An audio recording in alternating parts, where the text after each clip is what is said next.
നിങ്ങളുടെ favourite shows ഇനി ഒരിക്കലും മിസ്സാവില്ല. ഇപ്പോൾ C5 കാണും നിങ്ങളുടെ ഫേവറേറ്റ് ഷോസ് തികച്ചും സൗജന്യമായി.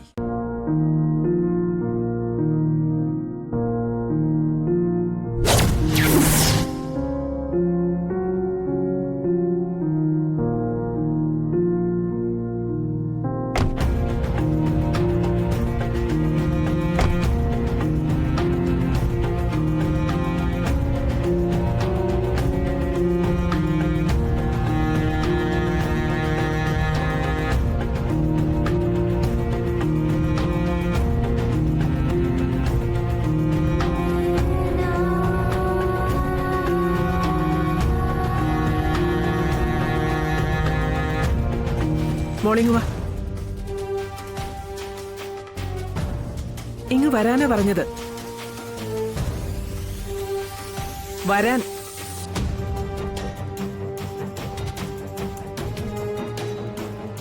അങ്ങോട്ട് ഇരിക്കും മോളെ.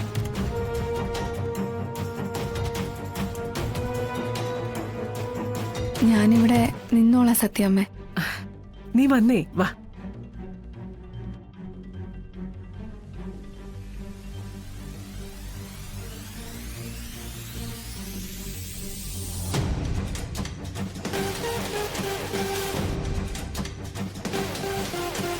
ദേ ഈ ഇരിക്കുന്നത് എന്റെ മകൻ വിഷ്ണുവിന്റെ പെണ്ണ് കാർത്തിക.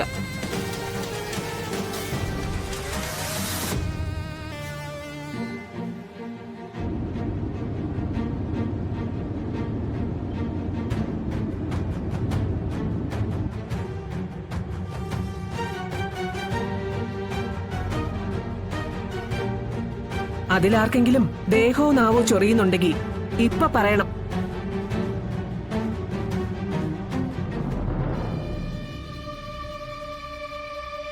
ആ പിന്നെ പിള്ളേ, ഇയാളെ ഇവിടെ നിർത്തിയിരിക്കുന്നതേ ഇവിടത്തെ കാര്യസ്ഥനായിട്ടാ.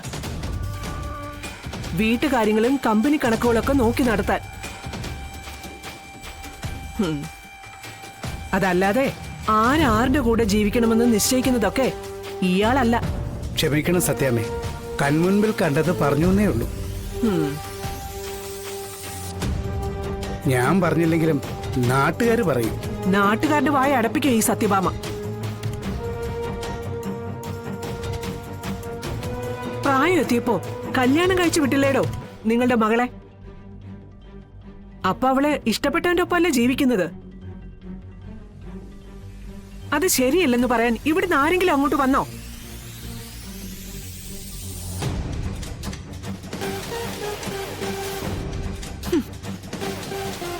ദേ എന്റെ ഭർത്താവ് കൂടി കേൾക്കാനാ ഞാൻ ഈ പറയുന്നത്.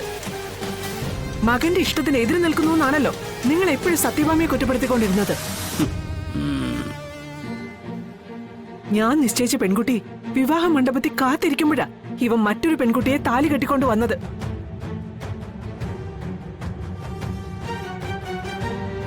ഞാൻ എതിര് നിന്നില്ല, നിലവിളക്ക് കൊടുത്ത് സ്വീകരിക്കുകയും ചെയ്തു. ഇപ്പോ ഇരുവർക്കും ഒത്തുപോകാനാവാത്ത ഒരവസ്ഥ വന്നു. അപ്പോ അവൻ ഇഷ്ടമുള്ള മറ്റൊരു പെൺകുട്ടിയെ താലി കെട്ടിക്കൊണ്ടുവന്നു. ദേ ഇവളെ ഞാൻ നിലവിളക്ക് കൊടുത്ത് സ്വീകരിച്ചു.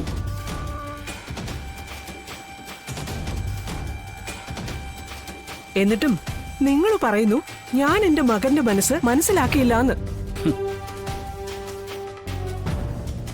രാഘവേട്ട, ഇതിലെവിടെയാ ന്യായം? ഞാൻ എങ്ങനെ ഈ സംഭവത്തിൽ കുറ്റക്കാരിയാവുന്നത്?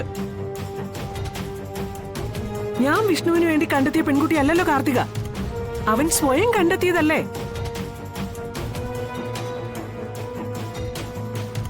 രാഘവേട്ടൻ തന്നെയല്ലേ പറയാറ് പരസ്പരം ഇഷ്ടപ്പെട്ടവരാണ് ഒന്നിച്ച് ജീവിക്കേണ്ടതെന്ന്? എന്നിട്ട് ഇപ്പോഴെന്തു പറ്റി?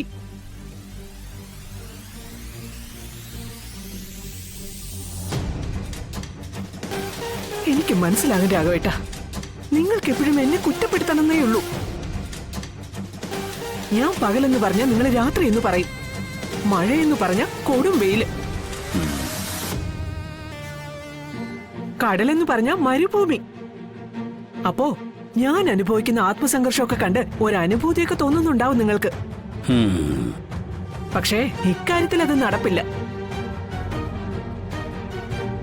ഈ ലോകം മുഴുവൻ എതിർത്താലും എന്റെ മകൻ അവൻ ഇഷ്ടപ്പെട്ട പെണ്ണിന്റെ കൂടെ ജീവിക്കും. സത്യഭാമ ഉണ്ടാവും അവന്റെ കൂടെ. ചോദിക്കാനിങ്ങ് വരട്ടെ നാട്ടുകാരെ.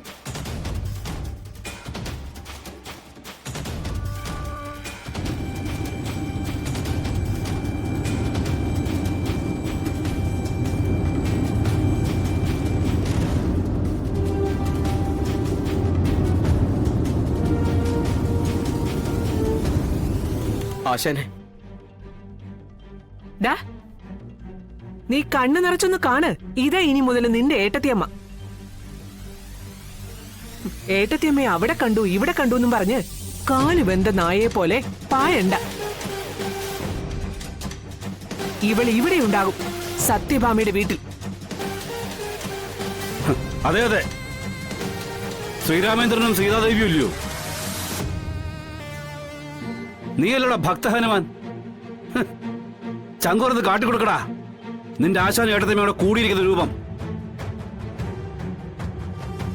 ഓ, അത്രയ്ക്കങ്ങ് തമാശ വേണോ?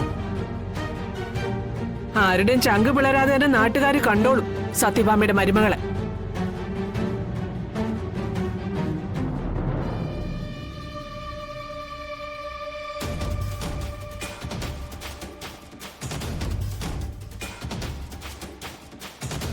അതിരിക്കട്ടെ, എവിടെ വെച്ചായിരുന്നു നിങ്ങളുടെ വിവാഹം? നീ എന്താടോ ഒന്നും മിണ്ടാത്തെ?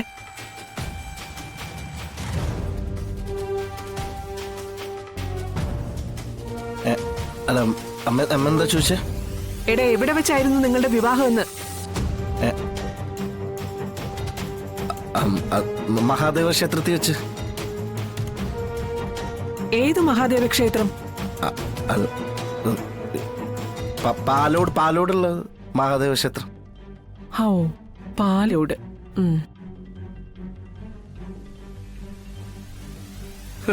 മഹാദേവ ക്ഷേത്രോ?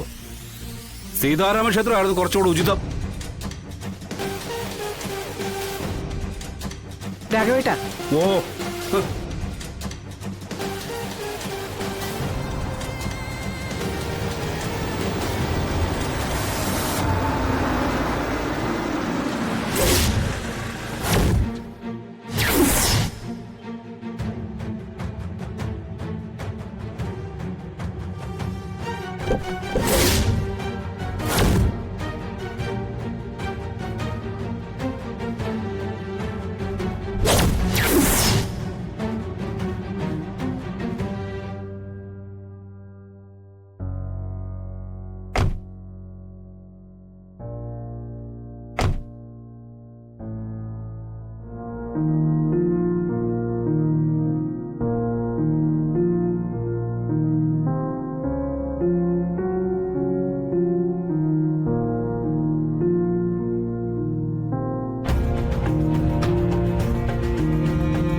ഡൗൺലോഡ് ചെയ്യൂ C5 ആപ്പ്. കാണൂ എല്ലാ എപ്പിസോഡുകളും സൗജന്യമായി.